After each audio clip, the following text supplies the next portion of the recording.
Mr. What's U. going on, family? Hello, Hey, hello, welcome hello. on in. Yo, man. Oh no! Hey, congratulations on your win today, by the way. Just so you know. Oh yeah, I'm sure it's a done deal, man. I ain't counting no chickens yet, brother. Mr. U, it is tough times in the Meadowlands still. How are you feeling as it's Mac Jones and the Patriots going against Danny DeVito? I like to call him Danny DeVito. Tommy DeVito, who was actually my dog of the week last week, is coming off his best game. Wow. Well, I like our chances. I hate the turf. I've been pretty public about that part. But I think all the players hate the turf. yeah, I think the whole world hates the turf, but they can't get the money up to pay for it. I don't know what's going on. But yeah, I like our chances against the pass, man. I mean, I think it's we got a teensy weensy bit of continuity. Nothing, no big deal, but just a little bit. One guy in the same position for weeks at a time. It's kind of rare for us, but this is a good thing. So I like Danny DeVito's nephew. Do some things today. I don't know where the Pats are, so I'll let Scott talk about those guys. But I like our chances to do that. I don't know where that puts us on. Everybody talking about, are we tanking or are we not tanking? I don't know what we're doing, to be honest with you. I think you could say that for the last 2 years, right? Past 2 years. Last decade. The last decade. Like way further than that. Tom Coughlin left. You didn't know it. You know. Oh yeah, my heart is still on the ground that he walked away from on the field. My heart is still out there somewhere.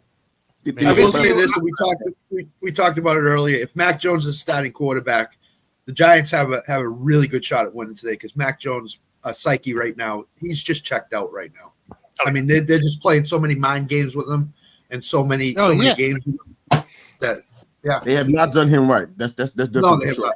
I have no idea what's causing all of this stuff. Hey, because he went outside the organization to look for help last year, that off season. That's what Bill's problem is. He went to Nick Saban or whoever and looked for help last year, and Bill was like, "What are you going outside the organization for? Looking for help? You're not. You got to prove you're the starting quarterback. Come on, really?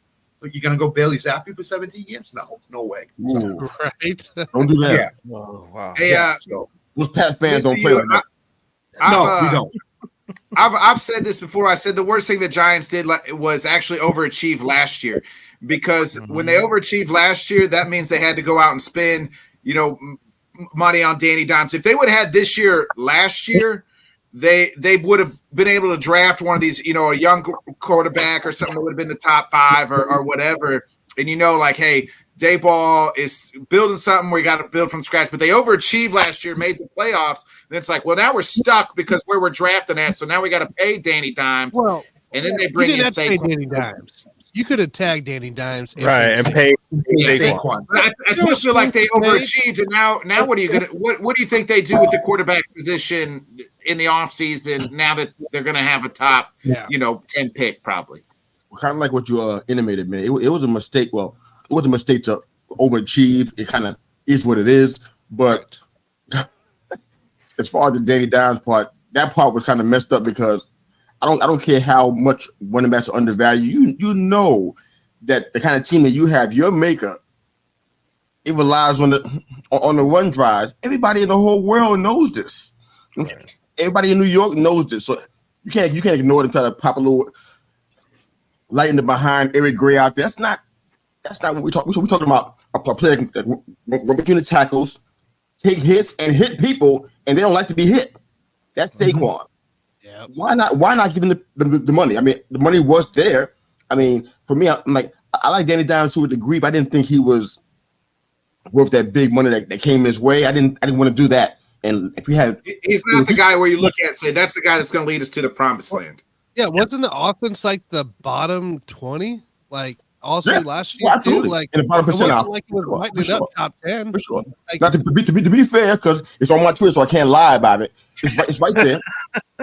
So he did give me a few Eli Fields. I did get a little nostalgic and say, you know what, this guy he reminds me of, and obviously it makes sense because they have the same college coach from Duke. What's the coach's name from Duke?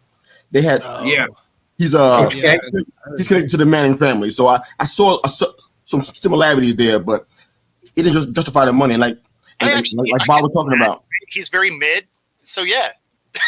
Mid. Hey man, could you see the you see me tomorrow? But don't do that. You got to see me tomorrow. I don't think Eli was mid. I don't think he won two Super Bowls being mid. Come on, man. Let's move on. He's going to be in the Hall of Fame. He's going to be in the Hall of Fame. He's going to be that before Geno will. Back to the topic. Okay, so. Hey, before Russ will too, baby. Before Russ, yeah, probably. Okay, so before let's use this scenario, Bob. If we go back and we underachieved, we should have last year, right? This draft is better than that one to me. Yeah. For the quarterback wise, I don't remember who was even there last year. I don't remember who it was. That's how Anthony Richardson. You guys probably could, Anthony Richardson, somebody like that. Maybe such a way to get you lucky to CJ Stroud. We probably got Will Anderson. That's what happened last year. Yeah, we got Will Anderson. What happened? So, Mr. U, put a percentage on the Giants drafting a quarterback in the first round. One of these studs. Out of my desire, or what they think is going to work? What John Mara thinks, What John Mara's going to do? Not if he misses What do you think the Giants organization will do? Do you think they will draft one of these stud quarterbacks in the first round, or do you think they'll go someplace else? I think that they would take one in the second round. Okay. So if a guy like for example, I'm saying this kind of tongue in cheek, and I want this to happen. I'm not sure it will, but this is just me being honest about where I'm in my fandom. I would take somebody, maybe you probably not getting Harrison. You're not getting him. So probably somebody like I can't pronounce the guy's name, so forgive me for that. He's been in all my mock drafts, but he's a OT out of I think it's Bama. I'm not sure. But I would take him or Joe Alt. In the second round, I would try to get Daniels. That's why I said, Jaden Daniels, right? He's probably gonna fall. I know Knicks has been falling in some mock draft. I don't know if that's a real thing or not, but he's been falling as well. If he falls, I might consider doing that too. I know the whole idea of Williams and May, it's not going to happen now. I mean, we winning too many games for that to happen. So we're talking like 5 and 6. I mean, if we win today, there's some games on our schedule that's still somewhat winnable, I guess. So we're dropping down into the lower top 10. We got to get one in the second round if we're going to get one at all. I don't like any of the other guys beyond that. I don't like Ewers. I don't like any of the rest of the guys besides Daniel. So if we can do that, that'd be great. I think that'll help us out. I like people talking about Daniel Jones and his contract. I've been telling folks, man, the Giants 2 years, bro. They're not stupid. Yeah, right. They gave him a contract that's kind of front loaded, but they gave him one with a back door in second year. Right. Which is next year. Right. It's a 2-year deal. It's a 2-year deal. I mean, think about it. It kind of lines up pretty well. I mean, he's not going to be fully healthy until maybe I don't know when in the year, maybe somewhere around week 4 or 5. If my math is good on the ACL recovery time, somewhere around that way, he'll be a tutor for the next guy, hopefully already drafted. Yeah. Thanks, Danny, for your help. Have a nice day. We insert our guy and we go ahead and run with it. So. Did that make sense? I agree. Yeah, I agree with the Jake Daniels thing. I've watched him all year. He's really good, really good. And but I've been with Nick this whole time about them overachieving last season, and that kind of put unfair expectations for their season this year. But I'm with you that they totally made a mistake. They should have paid Saquon. He was the face of your franchise. He's a good kid and he's a great player. They couldn't just franchise tag Daniel Jones, but like you said, it's a 2-year deal. So they can get out of it right away, but unfortunately, the market is $40 million for a quarterback. So it almost doubled down on drafting him so high. You know what I'm saying? You drafted him way higher than what he was supposed to get, so there was that pressure. And then you gave him this big-ass contract, so there was that pressure as well, when he ain't that guy. He's a good player. He could be a good player, but he's not that dude. So they should have paid Saquon. I'm with you on that, but I think they should take a quarterback. I think they need to take a quarterback in that first round. Just Joe Shane and Brian Dable, just figure out who you want. Take that dude. Even if you got to make a trade and move up to try to get somebody or something, but get your quarterback. You know what I'm saying? If Daniel Jones can come back next year and you know what I'm saying, and kind of hold it down while the kid sits for a year, whatever, however way they want to do it. But yeah, they're not stuck in that Daniel Jones contract. It's essentially a 2-year deal, so they can get out of it easy. I want to switch the conversation back to Seattle because for a second, we were talking about the 5 games. You were talking. What's the panic meter there in Seattle as far as like, hey, we might miss the playoffs if we're not careful. We probably need to win one of these tougher teams. Yeah, I mean, basically, if you're going to get in, you have to do it at 10-7, right? So at this point, you have to win one of these 4. Obviously, they just dropped the one to the Niners, so they're either going to have to win their second meetup with the Niners. I don't see that really being the option. The Niners are probably the best team in the league right now, but they could snag a win from the Cowboys. The thing that's funny is they aren't good at playing decent teams. Seattle is still that. The thing that is a problem is they can't tackle, and if you're not going to tackle, Dallas is going to beat you up. So that's one that I think can be a problem. I don't know that matchup-wise they really go against the Eagles very well.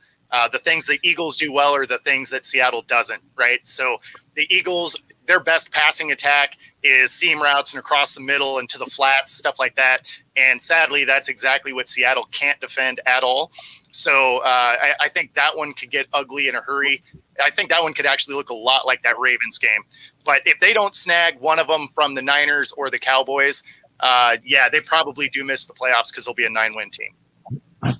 Well, the Cowboys are going to be difficult because the Cowboys at home are elite. They just score and score and score. True, and but it'll be December. It'll be December. And we know it's December. Hey, once that calendar turns December, hey, there goes the Cowboys. That's what everybody's chiming in on the Cowboys, and their stock is up. But until they win a meaningful game in December and January, then I'll buy in. Then I'll start buying some stock. But until then, 28, 58. Plus, I'll say this about Seattle. They're playing Dallas next week is a great spot for them because Dallas has Philly the following week. So it's a great spot for Seattle to win that game. So. Yep. Yeah. 28-58. That's their record against the team they've been playing. 28-58. Team that have a losing record. So great job. They beating up on losing teams. Congratulations. No, that's the thing, right? Like, hey, you can only play who's on your schedule, bro. As a Dolphin man, I gotta hear that too. Come on, Johnny. It's true, though. Good, Johnny. We good on that, but they do gotta beat a good team, but you can only beat who's on your schedule. But I know you can't celebrate Super Bowl every single week, though. You can't have a Super Bowl every week. True that. Yeah, we have them in February, not every week. I agree with you. You have to beat who's on your schedule, but you do have winning teams on your schedule. You should probably also beat them. You should probably beat those too. Good point, Bo. That will help. That will help. Hey, Bo, I want to talk a little bit here. Kenneth Walker, he's been kind of banged up all season long. He didn't really do preseason because he was started out banged up. Got in the season, looked great for 5-6 weeks. Started getting banged up there. I was out on Thursday. How much of an impact if he is banged up like he is right now to be able to have to miss games?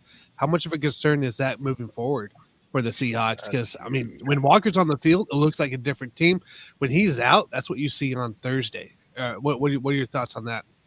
Well, Thursday there were so many problems. The running game was a lot. There's a lot of there, like top to bottom. Like everything about the game was terrible. But having Walker out obviously is a problem, right? And he's probably gone for a couple of weeks. Charbonnet is a great back, though. So he can fill those shoes. And then the other thing that's nice is they do get McIntosh comes back finally off of IR. Okay. Right? So he finally gets to step on the field. And so we'll see what the kid out of Georgia has in him, because he was a stud down there. So if they can get those two guys rolling, I'm not that worried about it, especially since Seattle has a history of running into this problem. Right. So they haven't had a running back make it through the entire season without hitting IR since 2014. Yeah. Who was that? Sean Alexander? Sean Alexander? Chris Carson, we're looking at you. Chris Carson, we're looking at you. Yeah, Marshawn Lynch. That was the last time they had. Okay, yeah, Marshawn, yeah. Sean Alexander. I was thinking about Sean Alexander, though. I ain't going front. Yeah. It's been a minute. It's been a while. Yeah. What is Walker's prognosis? Is he out 2 weeks, 3 weeks? What is the deal? So he was technically questionable. He actually wasn't even fully ruled out for this last game on Thursday. But based on everything I've read, it really sounds like he's potentially going to miss this coming week. And then he'd probably be back for the next Niners game. But it'll depend on, how he's coming back rehab wise. Right. But I mean, technically, if he were to be ready to go for, the Cowboys, they'd let him play. He'd probably be on a pitch count, so to speak. But, if he was feeling healthy enough to get in, they'd probably let him take some snaps. I got another Seahawks question here as well, just because it's been brought up as well. I've seen a lot about it. DK Metcalf, when teams get in his head, like how much that has to be a concern, right? Like for Geno, especially having DK he's a competitor. This is why you can get in people's head because he's a competitor. But what do you do? Like, what do you do on outside of that? Because Lockett can only do so much. You haven't really seen Jackson Smith at all. So, what's your worry with Metcalf and the receivers? Yeah, so it's funny. This is something I've talked about a bunch of times. Is DK is one of those things where he can make that miraculous catch, right? He's a beast of a human. The problem is he makes bad decisions, and unfortunately, when he makes them, they're at critical timing, right? Yeah. So he'll make a crazy touchdown catch for you, and then he'll drop a couple easy balls that hit him right in the hands, and then he'll get you a 15-yarder unsportsmanlike conduct. He's been good about it the last few weeks, but the problem is when you look at what he is actually producing versus the drawbacks that he has, and of course, if you're just looking at stats look great, right? He's putting up almost 100 yards a game, so I mean, statistically, he looks good, but when you're actually sort of the Chiefs' offense. So yeah, no, exactly. So you're trying to pass the eye test, and you're like, okay, well, I mean, this guy is actually hurting our team. He's getting drive killing penalties. He's dropping balls that are easy. One of the plays in the San Fran game, he catches the ball. He needed to drive it 3 more yards, and it looked like he just kind of gave up on the play. And then when the Niners had that same situation, their guy breaks off from 3 different dudes to get those 3 yards and a first down. So that's the difference between winning and losing. You know what I mean? Absolutely. Yeah. And so it's a major concern. And it's why I've said, over the last really this year and part of last year, they would be smart to trade him, get the 2 ones they could get for him, or maybe a 1 and a 2. JSN has looked every bit the part to be able to fill that role. Lockett is still that dude. He catches everything around him. And Bobo, the undrafted free agent, has really showed out when he's been on the field. So, I mean, you still have 3 dynamic pass catchers. And let's be honest, our offensive line doesn't give Geno enough time to throw the ball deep down the field anyway. So you might as well have 3 slot receivers because he basically has to dump it immediately anyway. Yeah, that's fair. So you think this is DK's last? Are we watching DK's last few games in Seattle uniform? I mean, maybe it would be smart to trade him now, right? But then why give him the big contract? What was it last year? Not this past off season, but the year before last, I guess, when everybody was getting their contracts. Well, because he wasn't getting penalties at quite the clip. So if you look over his career in Seattle, he's gotten more penalties every single year. So he was actually on pace to have double-digit penalties, for this season. As a wide receiver, that's wild. That's crazy. It's because most of them are unsportsmanlike conducts and stuff that's after the play, which is insane. Like if you get a couple of OPIs or a holding or something, I'm fine with that. It's part of the game. It's going to happen. But if all of your stuff are 15-yarders, that's a problem. Right. Yeah, it is. Well, and especially mental stuff, like you mentioned. You know what I'm saying? They're able to get into his head and stuff like that. So he's making personal fouls and stuff like that. So I mean that Eagles game, right? The play is over, and then he throws their their corner on the ground. It's like, what are you doing? Right. Like, on what planet is that a good plan? Right. Kelsey was like that too. I mean, to me, if he's getting mental, like it's mental, then right? Like, so if I'm a corner, I'm lining up to him, and I'm just talking all types of shit to DK. Right. Absolutely. That's all they do. Clearly, you get in head, right? He doesn't have it mentally, right? Like, close catches. In between years. Yeah. I mean, when you get those, when you get those penalties, it tells me you're not invested in the game. You're not doing anything in the game. You're just in your own mind space. So you need to get out of it. Stop investing yourself in the game. And when you do stuff like that over and over again, that should tell Pete Carroll and John Schneider, listen, you either got to get invested in the game or you're out of here in the offseason. I mean, it took Travis Kelce like that 3 years to get out of his own head. Until he did. Yeah. Well, and that's why I say it probably makes sense to trade him while his value is still really high. You get a couple of ones for him, maybe a 1 and a 2, depending on the team. But I don't think you're getting a 1. Devontae Adams went for a 2. 2 2s. I think 2 1s is not happening. Yeah, 2 1s is not happening. It's funny because there's some GMs that really like DK for whatever reason. Yeah. So I mean, I think he could drag a 1, which is why I say maybe a 1 and a 2 or something like that, or a 1 and a 3, because there's some guys I don't know that capability. Well, bro, if they get a 1 and a 3, you better drive them to the airport, bro. So say they give him a 2 and a 3. That's fine. Right. Oh, say they give him a 2 and a 3.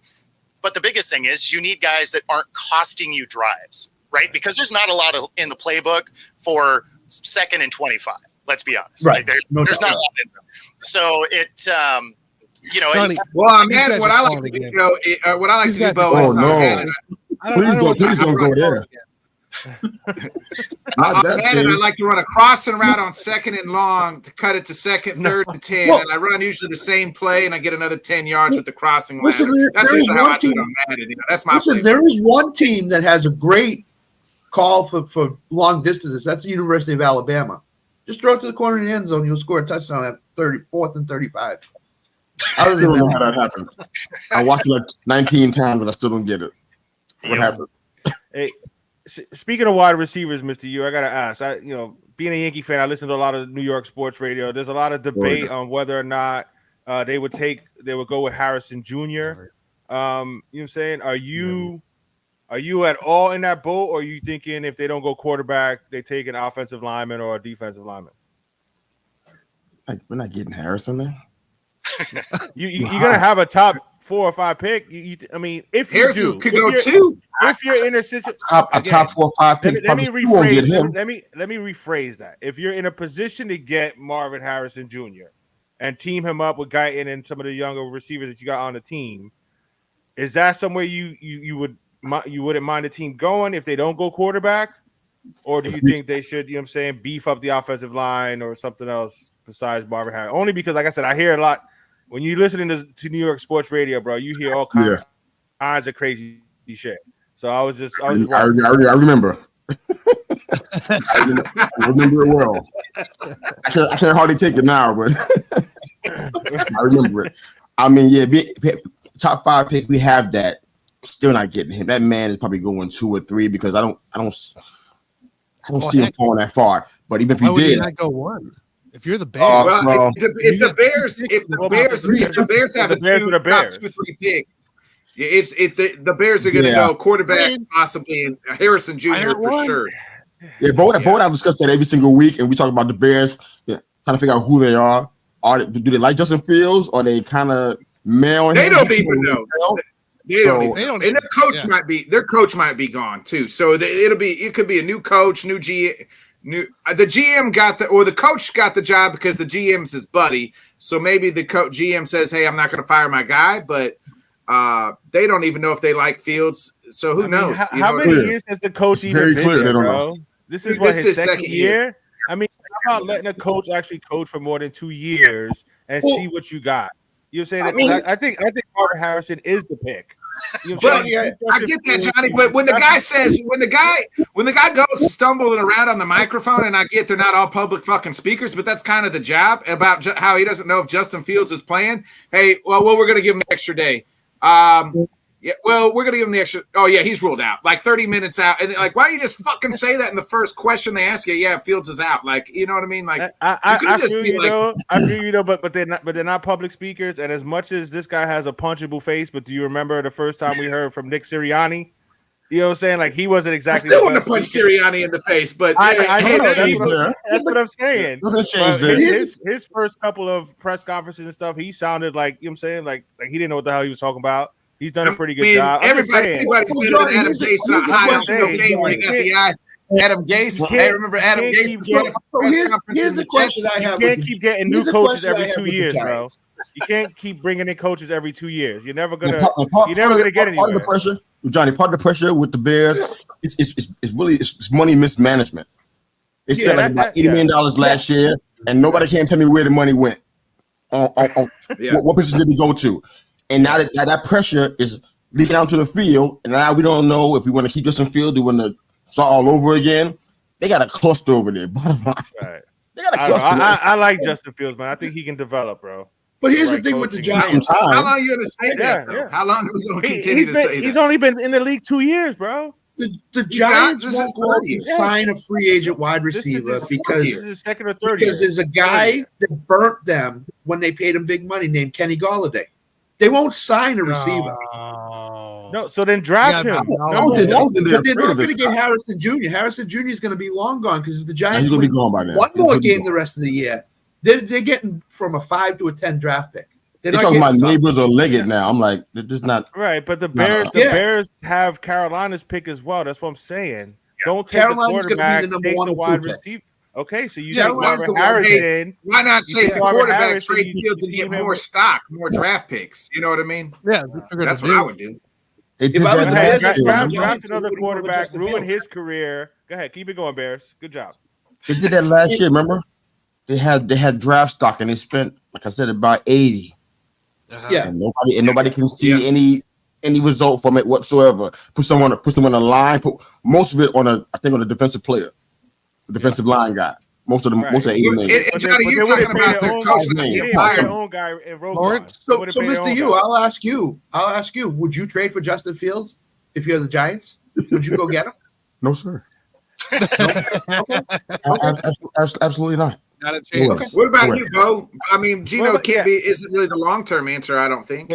There's no Justin Field fans on the panel at all? It's not about being a fan, bro. I'm just saying, you don't think he'd be any good? I've seen that movie before. I'm not doing that. Okay. I want to win games. Like oh shit. I mean, that's appropriate. So said. He doesn't fit with our team either. I mean, what the team's trying to do, he's not really a fit. No offense, man. He's not really a fit. And no offense, Johnny. Running quarterbacks have a shelf life. And once that shelf I know, life but I'm just saying he can develop his passing game if he has good coaching. I'm just saying. We're talking about this thing every single Monday morning. I'm just saying, but both did it all. We're talking about Lamar Jackson and the fear of him getting crashed. Trying to win. The quarterback draft is too deep. Like that's too much. That's too much.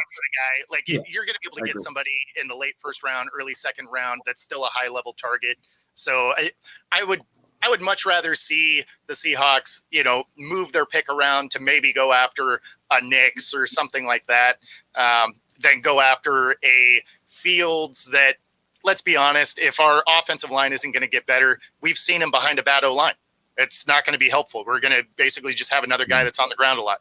So get the draft pick, get some of the money off your cap, and fix the O-line a little bit, and just reload it and keep rolling. Yeah, why would you go out and get a Justin Fields, trade for that money, trade for the whole issues, when you go out and get the same quarterback, if not better, of Jaden Daniels in the second round? Absolutely. It's the same thing. Well, what are your thoughts on Mike? You like Michael Penix, Bo? Yeah, Penix is good.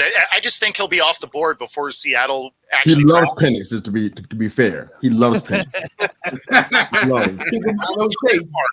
I do like the way he plays, but I could see them going after a Penix, a Knicks, something, or Daniels, right? Like they fit what Seattle does fairly well. But again, I think Penix will be gone before they pick anyway, just based on the season that he's having, right? But yeah, I would imagine they draft a quarterback. They have outs on Geno's contract every year of his contract anyway. Yeah. So they could bring someone in. They don't necessarily have to start immediately. It actually would be a pretty good situation for a young QB coming in. I got to jump out of here, guys. I got to get over to the NFC West show. Thanks for having me on. It's good to see all of you. Bo. Appreciate it, man. Have a good day, bro. Thank you, Bo. See you in the morning, Bo. So, all right. So I asked this then: what will the Bears get for Justin Fields? A first, they'll get a first, I think. Not a lot. First, No, I don't think so.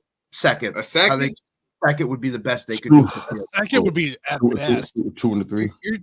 You're talking a third at maybe. Probably fourth, probably multiple in the. Oh my goodness! Nah, bro. Nah, you get a second. He get better than the fourth. You get a 2 from some. You get a 2. Trey Lance went for a 5th rounder, and Trey Lance never even stepped on the field. Yeah, that's what I'm saying. You get multiple 4th rounds or 5th round or a 4th and 5th or something in that range. You do not want to give up a first, second, or third for the. Gutekunst would trade a second for Justin Fields. No, he ain't. He loves Jordan Love. I think maybe he does. We don't know. According to him, we're going to find out if he's the guy the next 10 games. 10 games every 10 games. Another constant topic of discussion for us. They don't do that. I think Love has done enough to hang out. But yeah. What was that? Hey, what'd you say, Mr. U? Yeah, you think Love's the guy? It's just a constant discussion on Monday mornings, man. Has Love done enough?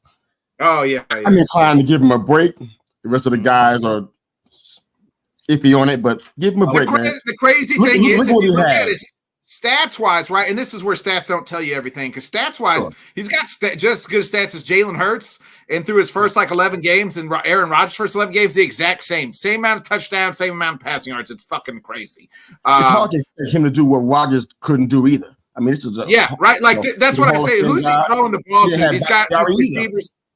These receivers they're not elite. Like they can't get good separation. I just wanted to see him proving. And these last 2 games, he has shown, hey man, I got a little something. Man, some of them throws he made against Detroit, phenomenal. I was like, holy shit, this kid's arm angle. Like I've watched I watch every Packers game, but sometimes I get pissed the fuck off and I gotta shut it off at halftime because I just can't do it. That's just part of my He's got talent, man. He's got talent. He's showing you something, bro. That's the most important thing. We talked about it before the season. If he shows you that he's the dude, then you're good to go, regardless of the record. I mean, he's made some plays in key moments to win some games, man. And he's got that arm talent, bro. I don't think it's like the judge club based on how many wins they get. I don't think that's fair. Right. Judge him on the thing that he actually controls his decision making and the throws that he makes. No, I said, he's doing the beginning of the year. Yeah, the beginning of the year, and it seems like to me, and I said I don't know who. I do too. Jeremy, I see that Green Bay's improving. I said that, like, hey, we're improving. That's what I want to see.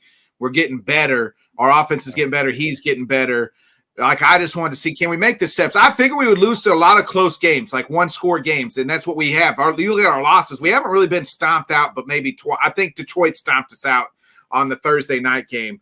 But other than that, like Green Bay, we've lost. They were down 13 defensive key players for them were out. No, 13 starters altogether on the whole team were out against Detroit, and they went into Detroit and won on Thanksgiving. That's amazing. It's amazing. It shows me that Green Bay is much improved. Like Nick says, blind squirrel finds a nut every now and then. So I don't say that. I say sunshine's even on a dog's ass. Sunshine's even on a dog. Here's the thing, going back to the draft talk. If Chicago decides to keep Fields and Arizona sticks with Kyler, then there may not even be a quarterback that goes until pick 4 or 5 in the draft. Nah, somebody will trade up. Somebody will trade up. Unless there's a trade up. Somebody will trade up so that way they have their pick of who they want. Chicago's got two of the top 4 draft picks, I think. And then I think the Patriots are in there and the Giants are in there, I think. And Arizona. So the top 6, that's the top 6 right now. If the Giants aren't drafting a quarterback and the Patriots don't draft a quarterback, then there might not even be a quarterback that goes until 7 or 8 if there's no trade. There'll be a trade. There'll be teams that trade up. I would think so. I think we're seeing a pretty crazy thing. So yeah, it's gonna be an interesting draft. That to me is so far away. You guys are looking at mocks and all this. I've heard rumors. Hey, Ted, you know me. I ain't looking at none of that shit. Yeah, I know, Nick. I'm with Nick till at least I'll talk to you after the Super Bowl. So well, Tanner, I've heard rumors that the Chiefs' offense is very spotty, and if that's the case, then Patrick Mahomes is a spotty quarterback. So maybe they should draft one. Hey, unless we're trading up to draft Marvin Harrison Jr., I don't want to hear about it. That's right. That's right. The order stays the way it is right now. I'm looking at today's games really, And to me, the early game, the best game on the slate is that Jaguars-Texans game. This is for the NFC or AFC South, really. Texans beat Jags once, so if they win this game, they'd have the same record in the sweep over Jacksonville. Mr. Yu, who do you like here? I love the Texans, man. I've been talking about them every single week. I don't know what's going on with them, but just like if you can give a team the team of the week, they probably had it like 4 times already. I mean, this team has been playing out of their mind. They got guys out that are wide receivers punting and hitting field goals. I mean, it's just Stroud just doing things that rookies generally just don't do, especially in those, under a minute left in the game. He's doing things that it's pretty much unheard of, man, and it should be recognized to be pretty great, man. So what's going on? So I'm taking up the Texans there against most people. I love how they're coaching. Their defense is starting to really come alive. Like right now, it's like starting to get better. Just like pretty scary, man. They've already won more games this year than they have the last 2 years combined. So the same amount of games, I guess. I mean, this is my preseason at 8 wins. So I picked the preseason about 8 wins. Everybody laughed at me. Oh, please. Not 8. Yeah. When you our buddy Rios too. We Yeah. the division, We'll admit we were probably, if Mr. You would have said that we probably all here would have laughed at you. So I'll raise my hand. I laughed at they play sound effects on me on the podcast the whole 9.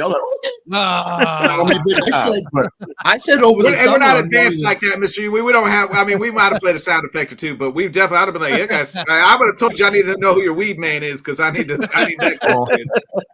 No, that team is for real, man. They ain't faking, man. They are. Real. I had said on the Off the Rails show over the summer that Houston might make the playoffs this year. Sure enough, I mean, I'm trying to find the other game without winning the division. Yeah, the other game that I'm watching today is Buffalo, Philadelphia. If Buffalo beats Philadelphia today, they could clear themselves into the play. They could get them to the playoffs. They're back. They could say they're back. They're back. Yeah.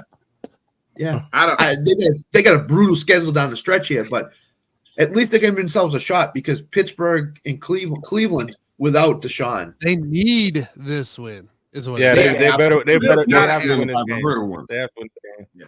This is a Stephon Diggs explosion game today, if there ever was one. I think Philly's gonna stomp him out, bro. I think Philly's gonna stomp him out. Me too. It's a great spot for Buffalo. I'm with Johnny. Yeah, it's a great spot for Buffalo. Short week. Philly hasn't looked great on offense. Not great. I mean, but that Buffalo D's got so many injuries. Philly's gonna run it down their throats, bro. Philly's gonna run it down their throats. You saw him Monday night. Do you think they were really good on offense, Philly? No. Yeah, no. That's what I'm Chiefs saying. But again, the Chiefs defense is better than Buffalo's defense right now. Buffalo defense has a lot of injuries right now. Here's the thing: the reason they beat the Chiefs, they beat us here, is the consistency of the way they play their game, right? So just because their first half sucked for them, they had the fumble, they had a lot of issues going into play. They couldn't get drives going, but they never deterred from the way they played their game, and that's the thing that keeps them in the game. Same thing to Washington. They allowed Hurts, and they continue the progression of their game. They never let another team dictate the way they run their offense. They play the same if they're up by 20, down by 20, close game. They continue. They're still going to run the ball. They're still going to allow Hurts to do his thing, and they're going to get it to their playmakers. That's exactly that's all they did against the Chiefs is continue that same pattern. Play. And you got to stop them. You got to play 4 downs too, because if it's third and if it's they get it. Yep. It's 3rd and 5. They get to 3rd and 2, 3rd and 1, or 4th and 1. Guess what they're going to do? They're going to go for it every day. You got to play 4 downs. Like you got to hope on 3rd down. It's 3rd and long. You can't let them convert on 3rd downs because if you let them convert on 3rd downs, they're going to go for it on 4th down. And 9 out of 10 times they fucking pick that bitch up. Yeah. And they'll go for it anywhere on the damn field too, bro. Yeah, they will. That's Johnny. They will. Oh, it's 4th and it drove me nuts. Sirianni, it's 4th and 1 on your own 1. Hey, tush push, let's go. If you want, you're on your own 1 yard line. We'll do it. I don't care. It was a 1-score ball game against the Dolphins, and they went for it from their own 25, bro. Yep. Yeah. Like, come on, man. That's just Sirianni. Psycho Sirianni. Oh my goodness. Insane guy. Another punchable face. Yeah, but you know, that's Mugs to the camera all the time. Mugs to the camera all the time. If you want to see, I read a quote. I read a thing in kudos. I don't remember where I was reading it, but kudos to whoever did. It was like Sirianni is the perfect coach for Philly because everybody hates Philly fans. They all love Sirianni, and he has adapted into that Philadelphia lifestyle, like that Philly mentality of us against the world. Fuck you. We're from Philly. Birds up. Type thing. And like everybody hates him because he does have a punchable face. Sirianni is the better version of Adam Gase. That's a good call. He looks funny, but it's a good call. Yes. It's funny, but it's a good at call. least Yeah, he knows what to coach you with. So just as crazy. That's a good one, Tam. Yeah. Wow. Yeah. I mean, do we see Philly as the NFC representative in the Super Bowl right now? As we sit here right now. I don't know. San Francisco looks pretty damn good, man. I like Philly in this. I don't know. 49ers gonna have a lot to say about it. They're the top two tiers. Like if you break it down the NFC, they're tier one. They're tier one only. Those two. Yeah. Hopefully everybody stays healthy. Everybody else, nice NFC title game, man. Tier one is 49ers and Eagles. Tier two is like Cowboys, Detroit. That's it, really, right? Like I mean, tier two. Philly. Everybody else Philly is just everybody else. We'll find out all we need to know about Philly in the next 3 weeks. Buffalo, San Francisco, Dallas. That's the next 3 games for them. They should try out one of those games. 49ers. Right? Don't count Baltimore out now. 49ers next week. No, we're talking NFC. Baltimore AFC. NFC. Yeah. But if Philly runs through those 3 games and wins all 3, then San Francisco's not better than them. It's Philadelphia. No doubt. Yeah, we'll find out in a couple weeks. They play each other, right? Next week. And they hate each other. Right. They hate each other, yeah. So looking forward to that one. That's gonna be fun. Oh man, Jeremy stays on me, man. Jeremy, I love you, bro. Why you keep doing me like this, Jeremy? Everywhere I go, you follow me, you do this kind of stuff like this, man. What's this about, man? He's still scarred from Thursday night. So he's still scarred over. He's taking his frustration out on others, bro. Suck it, Jeremy. Yep. I don't. Hey, he did ask. He asked a question. Tim Boyle threw a dime, but just don't want him to at this point. Okay. Tim Boyle did great, Jeremy. Lions should trade for him. That's how good Tim Boyle did. Tim Boyle threw 2 touchdowns on Friday, Jeremy, just so you know. Yeah. He didn't get me 0 points, so that helps. 1 to Garrett Wilson and 1 to Nick Holland going the other way. They threw 2 more touchdowns than Jared Goff did. 2 more touchdowns than Jared Goff did on Thursday. Jared Goff did. We comparing third fingers now. You know we in trouble now. Jared did ask about Joe Barry's if we're held back by Joe Barry's defense. This is prime Joe Barry time. I alluded to at the beginning of the show when me and Tanner were talking about it. The first 4 or 5 weeks, we all want to fire Joe Barry because the defense sucks. Then he goes on this hot streak, November, December timeframe. You're like, oh shit, maybe we can't fire him because the defense is playing good out of its mind like it did on Thursday. And then he lucks into another job next year. So and then first 4 or 5 weeks next year, I want to fire him and I hate him, and then he'll turn the defense around, and it's just a vicious cycle that we live in. It's like it's just a cycle. It's like a drug cycle, Okay, maybe it just takes the team a few weeks to get the defense going. Then maybe that's what it is. Yeah. So Nick, what you're saying is he's going to allow a receiver to get in back of the defense around halftime and blow a game they need for the playoffs. That's probably. Yeah, that's what happened last year. So, all right. So, besides Buffalo, Philly, what's the big game that people are looking for? I know Jacksonville, Texans. Buffalo, Philly. You guys know that Eagles could clinch a playoff spot today by beating Buffalo? Oh shit! No. Yeah, in the NFC. That sounds about right. They'd be 10-1. 10-1. Yeah. That's insane already. Wow, dude. In week 12. Wow. It's not even December, bro. That's crazy. I think if Dallas was to lose to Seattle next week and then Philly beats Dallas, Philly would have the division wrapped up. They would clinch the division. Week 14, they would already have the division clinched. That's crazy. That's insane. That's unbelievable. It's unbelievable. It's unbelievable. I mean, I picked them over. Their win total at the beginning of the season was 11.5. I picked the over. Phillies? How did they win 12 games? Philly. Yeah. Oh, yeah. How did they win 12 games with that team? There's no possible way they especially in the NFC too, man. Yeah. That division, Washington won most of the games that they won. I'm going to just be honest about it. Yeah. Some of them games they played horrible. Yeah. And especially in the first, they played horrible I'm counting about a half a dozen games while I watched that. They played horrible in the first half and still won. I'm like, wow. That game what was it? The Commanders. The Commanders played their best games against them. I mean, the Commanders had them on the ropes twice. I think. Twice they played really good against them. That game against the Pats, I'm still talking about that one, man. Mac threw for like 500 yards, I think it was. I thought they had that game won.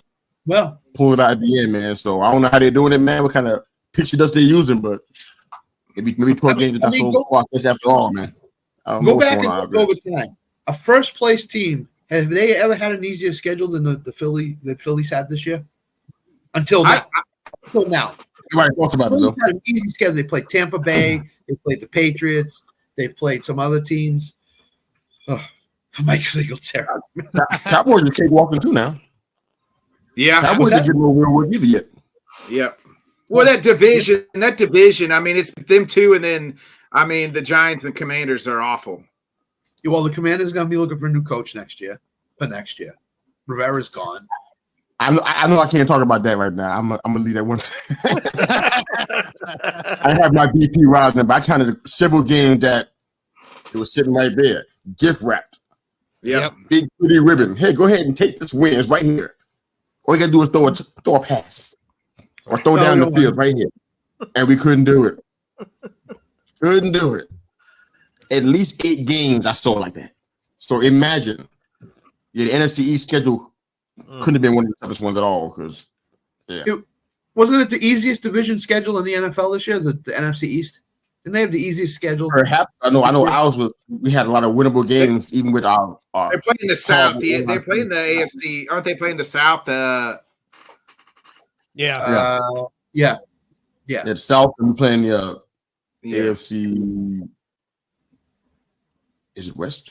The AFC East. You talking about the NFC East? Oh, NFC East playing the AFC East. That's right. The NFC East playing the AFC East, yeah. And, other than the AFC East teams, I think the Giants had that division had the easiest schedule in football. Mac Jones is starting today. Bailey Zappi will likely be in the mix as well. Hey, you know what they say? When you have 2 quarterbacks, you have no quarterbacks. I'll be right back. I have a gun in the other room that I need to use to blow up. Oh no, stop! Don't have me witnessing that. I want to see that. I want to see that. I'm going to blow up my windows. I'm going to blow up my windows, and I'll be back. I grew up around that, man. I don't want that. Jones play again. We go off air, man. Hammer the Giants today. They're +4. Take them. I don't think the Patriots can score more than 13 points. They're behind too. They're you can get them on the money line for a good one too. Take the under too. Take the under. Whatever the under. That's what I did. Yeah, take the under. Yep. This could be a 10-7 game today. Over under 35. Let me look 35. At the over. Yeah, 35. I think 35. ESPN bets got it at 35.5. Under. This is a 10-7 game.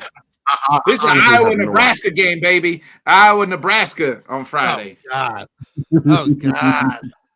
Hey, the over-under of that game was 24.5, and it still fucking hit. It's still the lowest I don't know how that hit. Over-under game in my history, and it still hit. Wow. Yeah. Take Iowa to score 0 points against Michigan in the Big Ten championship game. 0. Oh, yeah, we're going to get creamed. Yeah, sorry. We're getting creamed by Michigan. Bo didn't tell you? I'm a diehard Michigan fan too. He didn't say that. Oh no, he didn't tell you. Hey, go ahead. Hey, what's your? While you're here, what's your take on Harbaugh? Where's he gonna go? Is he gonna stay at Michigan, Mr. U, or is he done and headed to the NFL? Originally, I thought no, just because of all of the backlash. It was clear the Big Ten was trying to screw him on a personal level. So I just figured, you know what, maybe he would take his chances. Because I think he deep down at some point his end game was going to the NFL. I just didn't know it would be that soon. But what happened yesterday, go blue. And then what's probably going to happen against Iowa, and hopefully, because I've been kind of on the record that 25 guys leaving to go into the draft. You need to go for this natty and get it right now because you're gonna be rebooting a good bit with all 25 guys aren't starters, but the majority of them are. And it's like you're gonna be starting to some degree almost all over again. It's gonna be hard to get back to that place. Perhaps I guess the division's not really too strong, but even with Washington and Oregon coming in, it may not be as elite or anything like that. But I think he's gonna hang around a little longer. But I think he'll end up passing the torch. I think that's what's gonna end up happening. Probably to I don't know if it's gonna be Sharon James or that, but it's gonna be he'll be passing the torch on shortly. So I think he's gonna stay a little while longer. I don't know how long though. I can't say. But I thought he was gone with all this stuff. I thought he was not coming back for sure. But he'll be back. I think he'll come back at least next year. At least. Yeah, I thought he was gone. I think Jeremy even said it to the two teams I think he could be going to is the Raiders or the Bears. He's got ties to both, really. I think he would. I think Mark Davis might empty the holster to get Harbaugh if he is free. Who? Because Mark Davis in Las Vegas, he might empty the holster to try to get him to come to Vegas. So they're gonna be paying $150 million for 3 coaches. I did say this a couple of weeks ago. John Gruden's name's been circulating around the Raiders here that he might be back. So I don't think so. Too. I don't think so either. But why? Gonna take away his email privileges? I don't Tanner's been summarily sent to the opposite studio to record. So, but he's not going to the I don't think he is, but Mark Davis loves him some John Gruden. It snowed, so I'm trying to let the dog out. I heard the Raiders name tossed around. I don't know why. Yeah, I heard the Raiders name tossed around a little bit. I don't know why that is, but yeah, I did hear that. He got his work cut out for him. He's starting over. That happens. I don't see Devontae hanging around. Devontae going to scream his way out of there at some point now because it's not great. I mean, don't you think he's gonna do that? Don't you think he's gonna do that anyway? Eli. Huh? Don't you think Devontae's gonna want out anyway? I think Devontae's gonna want out. I think if they get an upgraded quarterback, I don't think he'll stop. I think if they upgrade and don't be surprised Justin Fields' name. I don't blame him for not wanting to wait for a rebuild. That's kind of what it's going to be. Right. Yeah. Right. I hope Antonio Pierce. I'm hoping the Raiders do well. I'm rooting for your guy Antonio Pierce, Mr. U. I'm rooting for him in the Raiders. He should stay. Once the Giant over the Giant. I love him. I love him, man. Once the Giant. I hope he does well. I hope he does well, and I hope he. If he doesn't stay as a Raider, I hope he does enough to another team's like, hey, we want this guy to be a head coach because it seems like. I like his attitude. I love former players becoming head coaches, man. I just do, and that's why I kind of like Dan Campbell and I like Antonio Pierce. Former players, just learning the game and coaching. Not that they don't know the game, but you know what I mean. Like becoming coaches and leaders. Right. I mean, I think his best chance. You got D'Amico down in Houston killing it. Yeah, D'Amico. Yeah. That man, if he doesn't get coach of the year, I might protest. Yeah, he could. Yeah, he should be. I mean, CJ Stroud's runaway rookie of the year, and D'Amico should definitely be head coach of the year. But hey, who knows? Mike Tomlin's never won coach of the year ever. Never even been up for consideration. So I mean, he's never even had a losing record. But we can't give the guy a fucking trophy. Jesus, what are we doing here? Seriously, Mike Tomlin's not even been up for consideration. For real? No, never been a finalist. No, never been a finalist. Never been a finalist, never won it. Well, I knew he didn't win it. I didn't think he was never a finalist. Damn, that's a little suspect. That's crazy, there, man. I mean, I always say this: it's because the expectations in Pittsburgh, right? The expectations are the expectations, as he would say. So he took over a winning franchise, and they continued to win. Where usually, coach of the year is a coach who took over a shit franchise, and they've improved. And made the playoffs out of nowhere, i.e., Dayball last year, D'Amico this year, possibly. So that's usually how Coach of the Year works, where Tomlin took over a team that was pretty good and continued to have great success with them and for a long period of time. That's the only way I can make that case that why he's never won. I'm about to say, that makes sense the way you're saying it, but it's still like, saying, like, come on now. That still sounds rough, man. Never? Right. Never. Wow. Are you going into the Hall of Fame? Right. He's definitely, I think he's going to do that. Scott doesn't agree, apparently. He's like, here we go. Here we go. Giants defensive line, Dexter Lawrence, doubtful to play, will not play today with a hamstring injury. It was a game time decision. When I got on this show, it was a game time decision. It's doubtful now. Oh, crap. And you right next to Scott, too? You right. Don't worry, Mac Jones will help you guys out tremendously. Don't worry about it. The Patriots have scored 6 points instead of 3 now. Darius Slayton will play. I'm telling you. You guys got to live with each other, Belichick against rookie or very few stats is always really, really good. And the Patriots offense can't score to save their lives. So I could easily see a 13-7 type. Yeah. I don't think there's going to be more than 20 to 27 points in this game. Every time I say that, something else happens. I think I'm going for the push. Saquon would have to have like 180 total combined yards and 3 touchdowns today for it to go over. I think I'm going with the push. The more you guys keep on talking, I'm changing my mind. I'm going with the push. I rescind my original comment about under. I rescind that. I don't think that's what's going to happen now. Nah, I'm seeing something. Well, I already made that pick like on Tuesday, so I have to stick with it. You know what I mean? What'd you get it on Tuesday? I think I got it at like 35 or 35 and a half. 35, okay. Yeah, that's it. Yeah. That's the line. Yeah. Yes, it's 35 and a half. Patriots inactive today. Alex Austin, JaMychal Hasty, Vidarian Lowe, Jalen Reagor, and Sam Roberts. Damn, Jalen Reagor. Sam Roberts from Missouri. Grew up, went to high school 10 minutes from my house, 20 minutes from my house. Nice. Dang. Doesn't Sam Roberts have a wrestling podcast too? Yep. Oh yeah, that's different. Sam Roberts, big red-headed guy. Yeah. Oh, this is okay. That man ain't even wrestling or playing football. Neither one of them. No. He's not athletic. Let's put it like that. No offense, Sam. Yeah, the other games, there isn't really any other good games happening. We talked about the other games. Can the Chargers looks like do Max anything Crosby's against to Baltimore? go for the Raiders today. And then who's the Monday night game? Buffalo. That's Chicago.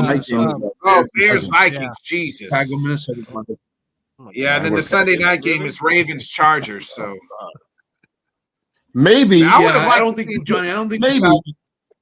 Just maybe the Browns and the Broncos might excite you. Just maybe. That's an interesting game. Hold on, hope for that. One. Yeah, I like that. I like that matchup. Yeah. Nasty. That's 36.5 over there. So here's my question. Do you guys think Amari Cooper or Devin Singletary will have a better day? Dameon Pierce is back today for the Texans, by the way. So he's playing. Amari Cooper.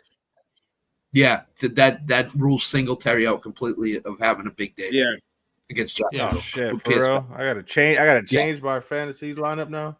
Yeah, Pierce is back. How much run he gets today? I don't know, but just the fact of him being there, if Singletary struggles, they're gonna take Singletary out, put Pierce in. I think. So that team, Denver's on a team that's trying. They need to win this game to try to get back in that playoff hunt. That over/under is 37.5. I'm taking the under on that too. Neither one of those teams can score. I mean, other than Kansas City, has Denver faced a really good defense in the last 5 games? Cleveland's gonna. I mean, they don't score regardless. I've been out of fantasy football for I did it for 15 years and I quit. So I'm kind of done with that. But who's the guy throwing for the Browns? Is it still the rookie? DTF.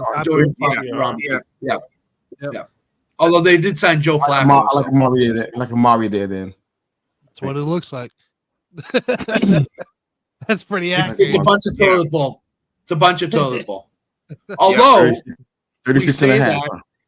Yeah, we say that, and it could be some, it could be a really. I mean, there's not intriguing matchups, but when they get on the field, by God, there'll be some close games and it'll be some fun games, and you're just tuning. You're intrigued because you love football. So, yeah. I think the late afternoon slate could be pretty good. Arizona and the Rams will be okay. Buffalo Philly will be really good. Cleveland Denver should be. That's good. The game, yeah. Yeah. Everybody watching the Chiefs and the Raiders. I mean, like, seriously. Oh, yeah, we got a cheesehead. Tanner's a big cheesehead. Despite him wearing the cheesehead helmet, he just lost a bet, so that's the reason. Oh, okay. Well, this is getting the confusion up. I didn't know what was going on. But I'm a Chiefs guy. I just gotta wear this. Yeah, I will. The Chiefs don't blow anybody out, so I think it'll be a competitive game for most of the game. I think it'll be close. Yeah, I think it'll be a lot of yelling. A lot of yelling. That's why I took the points, bro. I took the 9.5 points with the Raiders. Yeah. I mean, I think Kansas City's going to beat them, but I think, you know what I'm saying, a backdoor cover or something like that. You know what I'm saying? Yeah. I mean, as far as our picks, I didn't put no money on that, Nick. Oh, I got you. No. I ain't putting no money on that one. Yeah. Mr. U, before we get out of here, where can everybody catch you at? Well, I'm on I say all social media, but I'm not on TikTok. I ain't doing that Chinese stuff. But on Facebook, Instagram, LinkedIn, and Twitter. Interesting for you to say with the guy named Mr. U. What you say? What?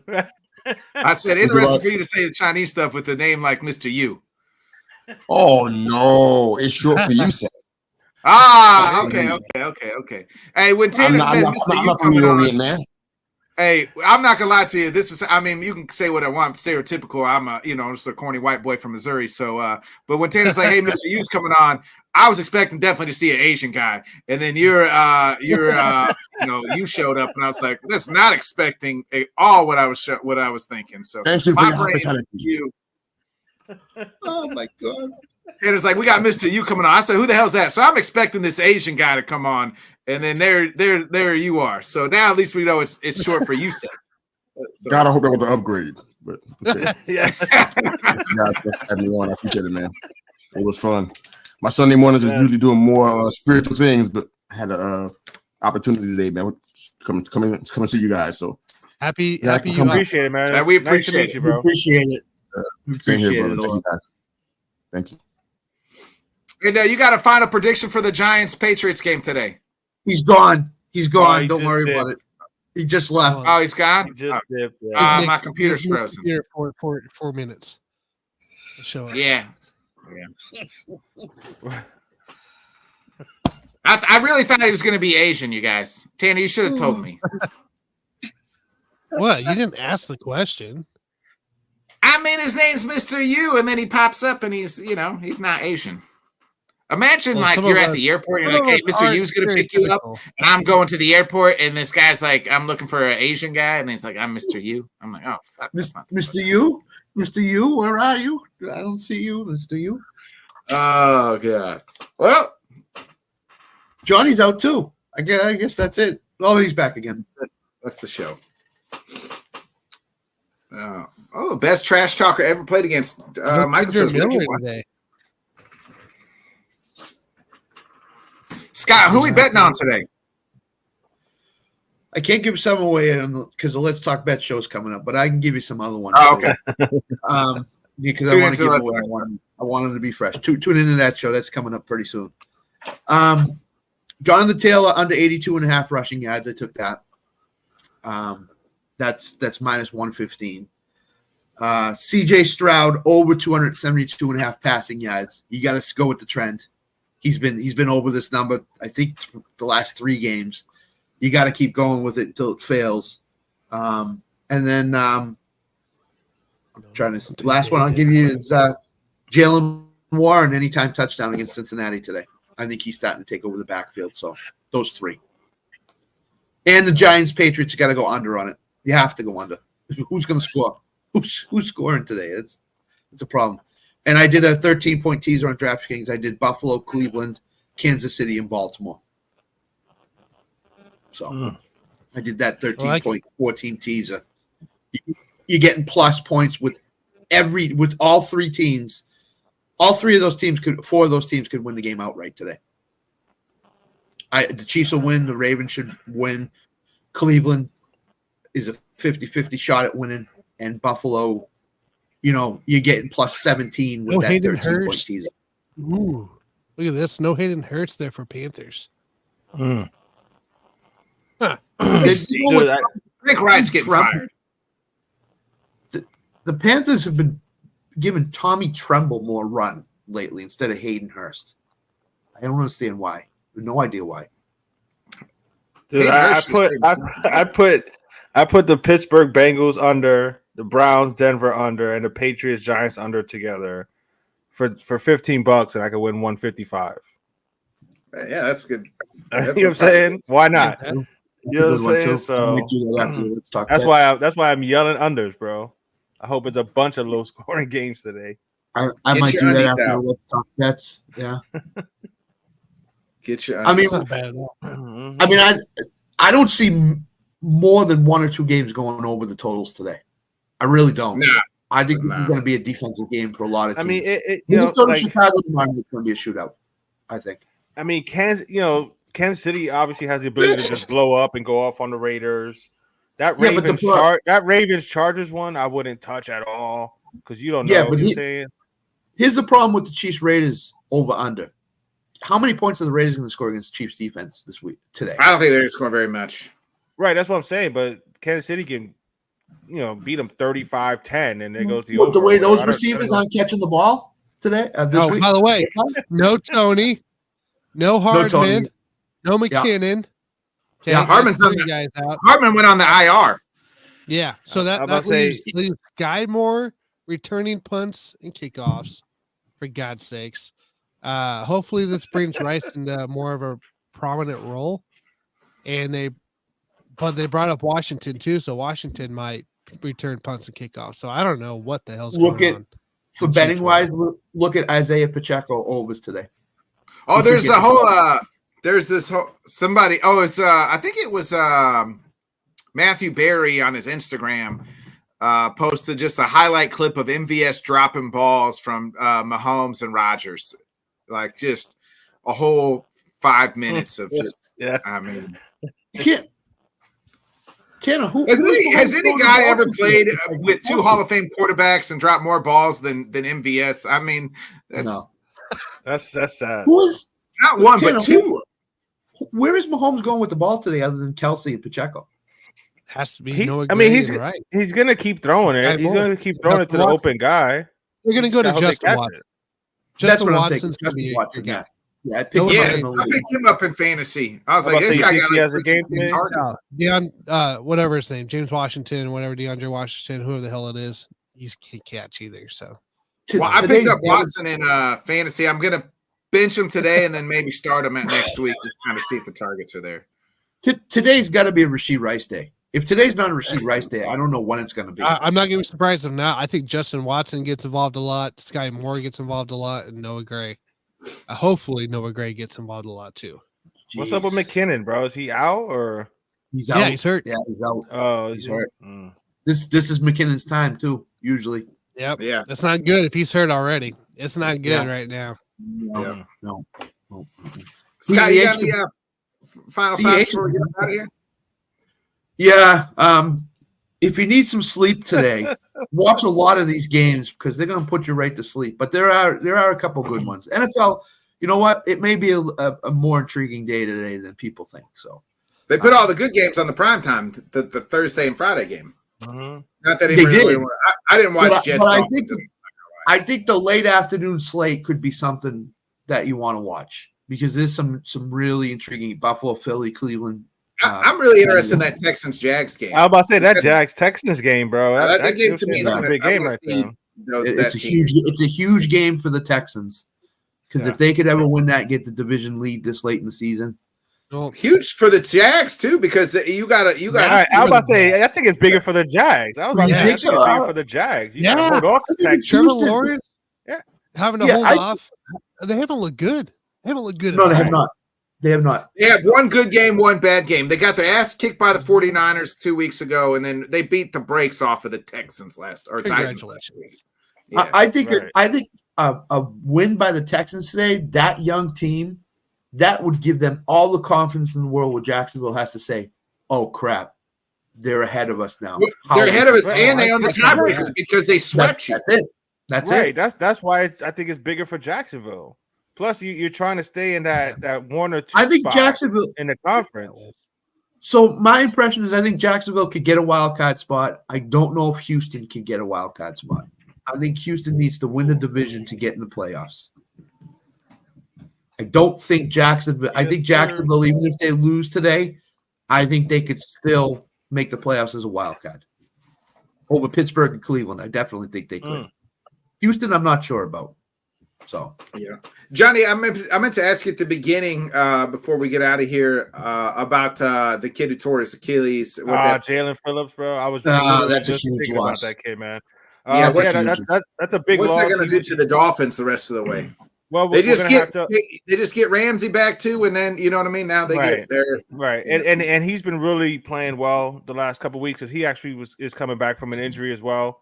A few weeks ago, but we need Andrew Van Ginkel, and they paid Emmanuel Agba last offseason, so he has an opportunity to earn his money. But it's a big loss because he's one of those motor guys, like he don't stop, bro. You know what I'm saying? So even if he don't get pressure, he chases down plays from behind and stuff like that. So he's a really good player. It's a big loss in that sense, and I feel bad for the kid, of course, but. I think there's enough on this defense to overcome it. It just sucks, man. That turf up there. Somebody put up a list of all the people that it took. Either Shaq or did Philly just release Barnett or somebody like that? So Nick Barnett. Yeah, I wouldn't be surprised if Miami may check it out, but at the same time, we ain't got no money, so I don't know that they can. But Nah, I mean it sucks for him. You know what I'm saying, mostly. But like I said, I think the defense has enough to get over it. But they're definitely gonna feel it, though. He's a really good player. You guys surprised about Shaq Leonard? We haven't been on air to talk about the Shaq Leonard cut. I was a little surprised that he's getting paid a lot of money, but he's been hurt, and then playing time's not been there. He hasn't fit that new scheme. I was surprised because I think if Indy wins today, they're back in the playoff mix. If they beat Tampa today, they're in the wild card mix. I think they did him a solid. I think they, you know what I'm saying? I think they just said, yo, we'll just cut you so you can pick where you want to go. You know what I'm saying? You're not fitting in with our plans or whatever, our scheme, whatever the hell it is. They still got to pay him the money now because no team picked up his salary. You know what I'm saying? Right. So let him have an opportunity to go with a possible contender and see what happens. I mean, let's talk about Philly picking him up. You know what I'm saying? Rich get richer. Talk about the rich getting richer, bro. Geez. 49. I mean, watch the Cowboys are trying to get after him too. I think. I mean, he's a good player. He's a good player, especially if you can have him in like a rotation. Yeah. I wonder if Philly cut. I wonder if Philly cut Barnett because they know they got Shaq Leonard in there and it signed, sealed, and delivered. Basically, I don't know, man. We'll see. But he's not an outside. No, that's not the same position. He's a middle linebacker. He's a middle linebacker, which not for nothing. We've been using Andrew Van Ginkel at middle linebacker. He can go back to the edge, and you can put Shaq or Derek Barnett right in the middle. Yeah. No, I understand that, but the money wise, I'm with you financially wise, bro. Yeah. Yeah, finance wise, I think they knew they had Shaq Leonard, so they had to cut a guy like Barnett, make it fit into the top, so to speak. So yeah. I don't know. No, like I said, I feel bad for that kid and that turf up there. Apparently, everyboing complaining about that. It's awful. We talked about it a little bit earlier. You know what I'm saying? Like, it took Aaron's Achilles earlier in the season, and then it snagged Jalen Phillips. I feel like Achilles has been the injury though this year, right? It seems like every year there's always some sort of injury it seems like every player gets riddled with, and it seems like Achilles this year. I mean, we saw it with Aaron, we saw it with the Phillips, Kirk Cousins. I feel like DK Dobbins. Like there's been several. Cam Akers. Like it's several players. It just seems something about the Achilles. Is going. So it's funny because yesterday, like this, I was at the gym yesterday, not yet Friday or so. And at the gym, there's a basketball court, and I saw some kids. So usually about 5 years ago, I probably go down and try to run a couple. But at like 36, I'm like, shit, man, I see all these guys my age in the NFL going down with Achilles. Like, I ain't fucking going out there trying to go out there and play. Nick's at the gym pumping. Oh, I'll just lift and I'll get my lift in and get a little bit of cardio and I'm out. But usually I used to love to play basketball, and there was a good game. It looked like some, 18, 19-year-old, 20-year-old kids out there playing. I was like, shit, do I go out there and try? Nah, man, I'm too old for that shit. Yeah, you're at the age where you're saying, something. You start thinking about all them injuries. You start thinking about it. It ain't worth it. You know what I'm saying? That couple seconds of glory ain't gonna be worth. You know what I'm saying? Your back hurt, Achilles injury, or torn knee. Yeah, there goes ACL or some shit. Yeah. Tanner, you got any final thoughts before we get out of here? Just make sure you guys check out the Let's Talk Sports Network here. We got a bunch of brand shows happening right now. Coming into play. We're also available on YouTube podcast, YouTube Music there. Look at the podcast there. If you want the audio version, also available on iHeartRadio, Apple, Amazon Music, and also Spotify. What am I missing? Oh, Spotify. So tons of things going in for the brand shows here of the Let's Talk Sports Network. New logos coming into play too for those shows. Nothing's changing for the Let's Talk Sports show yet, but we are rolling. And we're getting things underway. So make sure you guys check it out. We got a lot of good stuff. So nice. Yeah, we'll be back for the Bodkin show tonight at 7:15 Central, 8:15 Eastern. Johnny and Scott will be joining myself. And then we'll be back tomorrow night for the new LTS show. Can't wait to talk to Jim Behringer. A bunch of wrestling news happened with the CM Punk last night, plus all the college football talk in our group chat was going off yesterday about who should get in, the top 4 teams that should get in.